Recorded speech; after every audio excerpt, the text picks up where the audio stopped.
জিল্লু মধু মধু মাল দে ভাই জিতছে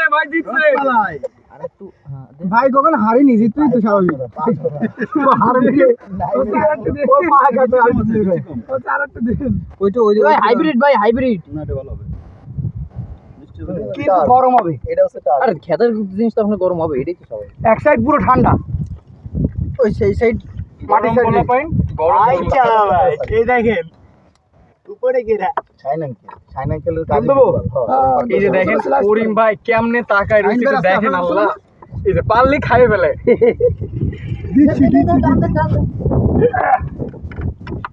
আগে নিয়ে নিয়েছি পরে ভাই ওইটা আমি আগে দিলাম ভাই এটা হচ্ছে আপনি দুই ভাগ করতে তখন কষ্ট হবে। এনে খাই দুই ভাই করি করেন এই যে দেখেন বাকিটুকু আমরা দেখছি, চলুন দাঁড়ান দাঁড়ান। মধু মধু মধু ভাই এনে কাটেন এনে একটু অর্ধেক করে দেন অর্ধেক করে দেন ভাই আপনার ছেলেদের ব্যবস্থা নেই র র না আমি